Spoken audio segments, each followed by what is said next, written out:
ആള് വന്നടാ. എന്താണ്? ആഹാ, ഇന്നെന്ത് അമ്പലത്തിലൊക്കെ എന്തെങ്കിലും സ്പെഷ്യാലിറ്റി ഉണ്ടോ?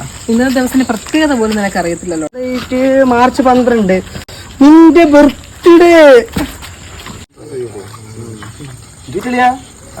ബർത്ത്ഡേ എന്തെങ്കിലും ഗിഫ്റ്റ് കൊടുക്കണ്ടേ? എത്ര രൂപ കയ്യില്? എന്റെ കയ്യിലാണെങ്കിൽ 700 രൂപ. 700 രൂപയ്ക്ക് എന്ത് കിട്ടാനാ? ഉണ്ട്. നമ്മുടെ കേട്ടിട്ടുണ്ടോ? കേട്ടിട്ടുണ്ട്. S jewels. അവിടെ ഇല്ലാത്ത എന്തുണ്ട്? വുമൻസിന്റെ എല്ലാ യൂണീക്ക് ഐറ്റംസും ഉണ്ട്. മാല, കമ്മൽ എല്ലാം. അളിയാ അഫോർഡബിൾ റേറ്റ് അളിയാ. അളിയന്റെ ഇരിക്കുന്ന ഈ പൈസ മതി അളിയാ. നമുക്ക് 2 എണ്ണമെങ്കിലും അതിനകത്ത് മേടിക്കാൻ പറ്റും. സെറ്റടാ, സെറ്റ്. എന്താണ് ഒരു ഗൗരവം? ഒന്നുമില്ല. നിനക്കേ ഞാനൊരു കാര്യം കൊണ്ടുവന്നിട്ടുണ്ട്. എന്തോ? Happy birthday. ഇപ്പോഴെങ്കിലും തോന്നിയത് എന്തുവാ? അതൊക്കെ ഉണ്ട്. നീ പോയി ഇഷ്ടപ്പെട്ടെങ്കിൽ നാളെ ഇട്ടുകൊണ്ട് പറഞ്ഞേ.